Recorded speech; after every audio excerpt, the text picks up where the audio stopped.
Bonsoir à tous, j'espère que vous allez bien. Bienvenue sur ma chaîne YouTube pour les nouveaux. Abonnez-vous comme d'habitude, likez, partagez et bienvenue. Pour les anciens, vous savez déjà mon procédé. Bon là, je vais un peu changer, on va dire aujourd'hui. Petit update aujourd'hui. Franchement, il est malheureux, mais je suis obligé de le faire. En fait, dans la vidéo d'après, je vais vous mettre ça après.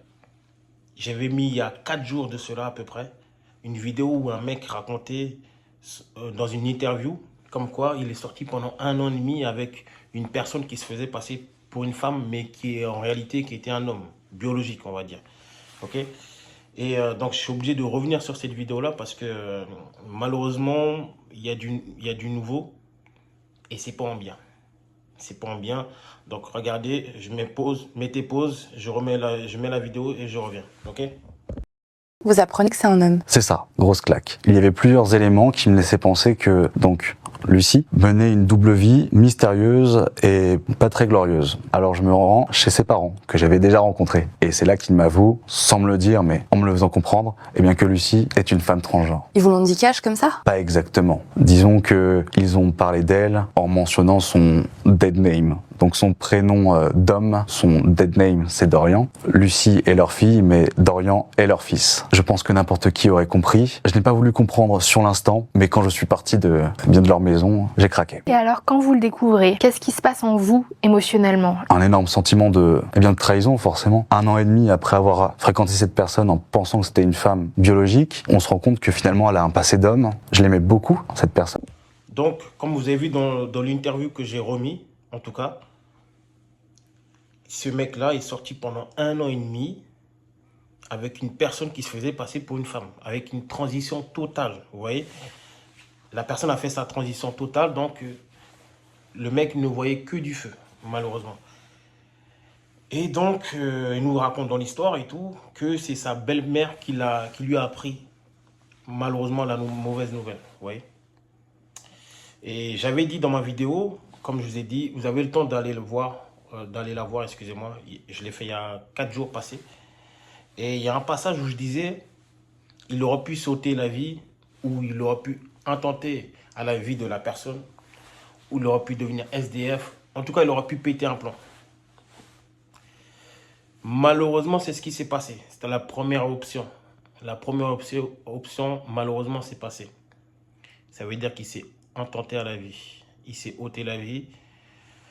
Et c'est malheureux. Donc, c'est pour ça que je suis obligé de faire ce petit update pour vous raconter un peu la suite, quoi. Donc, apparemment, dans l'interview, il devait sortir flouté.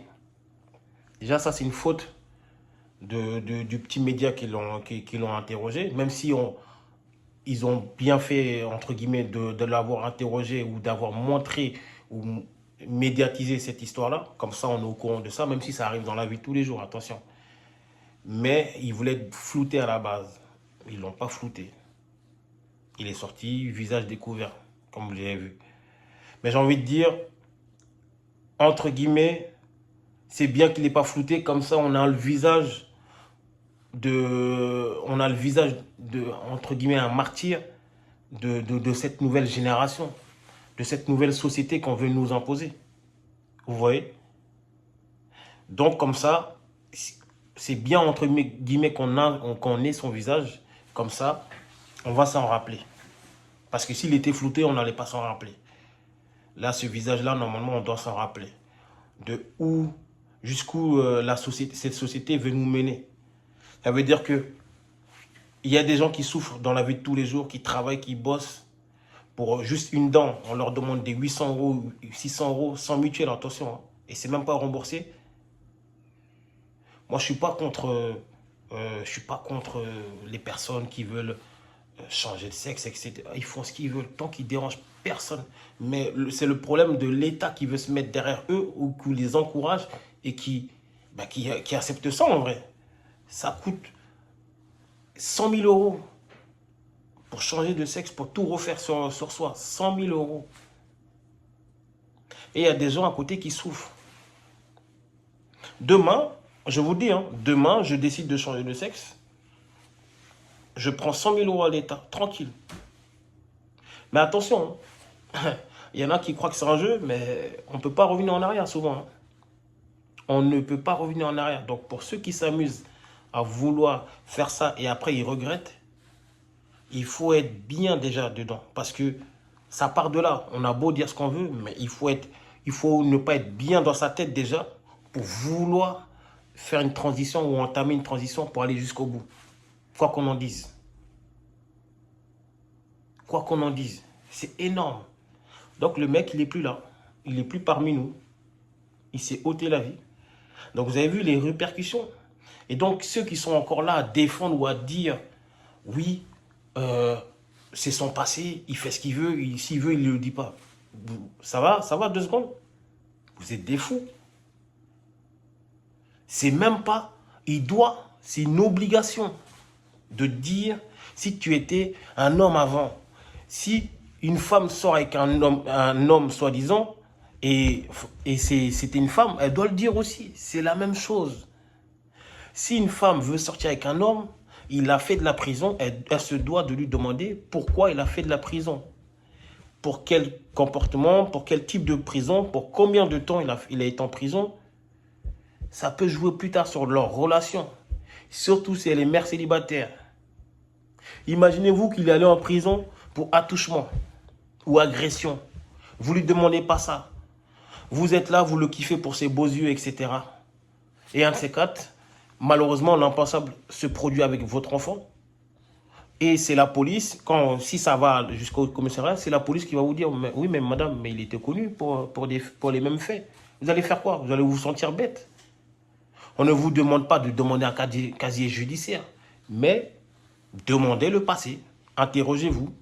Je sais que la personne en face ne va pas le dire facilement. Évidemment, une personne qui fait de la prison ne va pas le dire, oui, j'ai fait de la prison, elle ne va pas crier haut et fort. À part ceux qui savent qu'il y a des petites minettes ou il y a des femmes qui vont aimer le côté bad boy parce qu'il est allé en prison. Mais ce n'est pas toute prison qui est bonne à faire. Il y a des faits où on se doit de demander. C'est comme nous les hommes, on veut demander le passé d'une femme. Et on est là sur les réseaux, oui, mais non, son passé, c'est son passé. Non, non, non, non, non, non, non, non. J'ai le droit de connaître le passé de celle potentiellement avec qui je veux ou je voudrais faire ma vie. Et c'est tout à fait normal. Si c'est une amourette, si c'est un coup d'un soir, je m'en fous. Pourquoi je vais lui demander? Mais si je veux faire du sérieux, je me dois de lui demander ses traumas du passé. Je me dois de lui demander ses traumas. C'est normal. C'est le minimum syndical. Donc, arrêtons de banaliser des choses qui ne devraient pas être banalisées. Arrêtons ça. Une personne qui se doit de vouloir faire sa vie avec quelqu'un, elle doit lui dire son passé, ses traumas, pour mieux avancer dans le futur. Et encore mieux, elle devrait ou elle doit travailler sur ça avant de se mettre en couple. On n'est pas obligé de sortir avec vous. Travaillez sur vous d'abord. C'est le minimum syndical. Voilà. Comme je vous ai dit, ce mec-là, il a perdu la vie. Plus personne ne peut le ramener. Et cette personne-là, qui s'est fait passer pour une femme, voilà, elle a la belle vie. Donc, c'est pas normal qu'en BIC 2024, il se passe encore des choses comme ça. Il y a des gens qui sautent la vie et ça doit être normal.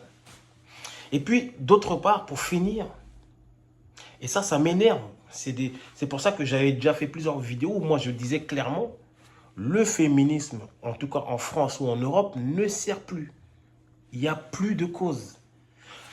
Parce que on voit bien que le féminisme, comme il porte son nom, n'est que pour la cause des femmes. Ce mec-là, qui a trompé, qui s'est fait passer pour une femme, il est devenu une femme. Pourquoi elle ne le défend pas, au pire? Ou pourquoi elle ne parle pas de lui? Parce que c'est des répercussions. Personne n'en parle.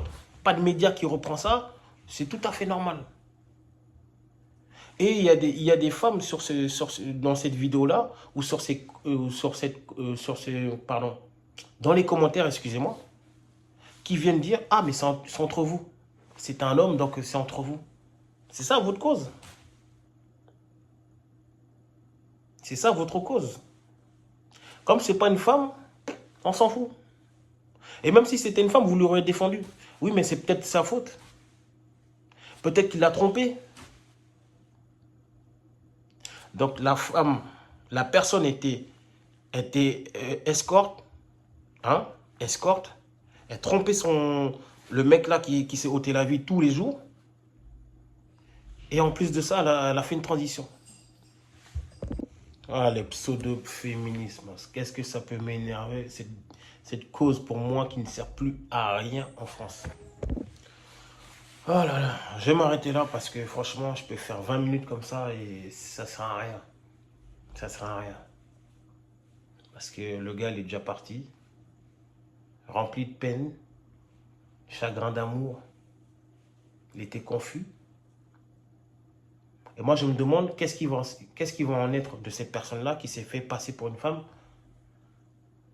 qui l'a trompé dans la relation et plusieurs fois à côté. Judiciairement, est-ce que la famille peut attaquer sa famille ou cette personne-là? Parce que c'est abus de faiblesse, usurpation d'identité. Et je ne sais pas s'il y a un autre chef d'inculpation. Mais usurpation d'identité et abus de faiblesse, normalement, pénalement, on doit trouver un truc. On doit trouver une peine, normalement. Franchement, c'est du n'importe quoi. J'espère vraiment qu'il y aura une suite pénale. Franchement, j'espère vraiment qu'il y aura une suite pénale. Soyez à l'affût. Si je suis au courant de quelque chose, je vais essayer de faire une 3e vidéo dessus. Parce que c'est une cause très très importante, vous voyez. Moi j'ai toujours dit, hein, c'est le fait de sortir avec une femme, de savoir un de ces quatre que c'est mon enfant, n'est pas mon enfant, d'être accusé d'agression, d'être accusé d'inceste ou de V.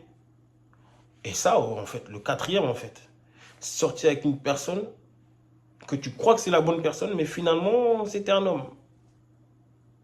Moi, je vous le dis encore, hein, j'ai rien contre les gens.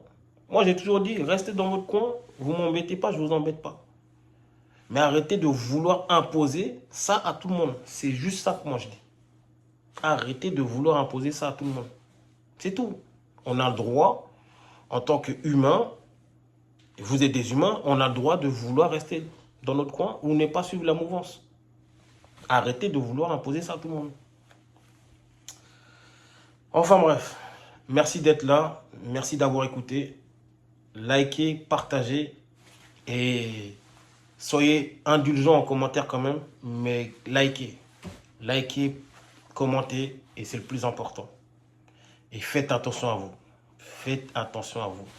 Faites des tests ADN, tests de paternité, parce que de nos jours, tu peux marier une femme 10 ans et 10 ans après, tu apprends que ton enfant, ça n'a jamais été le tien. Dedans, il faut être bien. Enfin bref, je vous laisse. On s'attrape. On est à plus tard.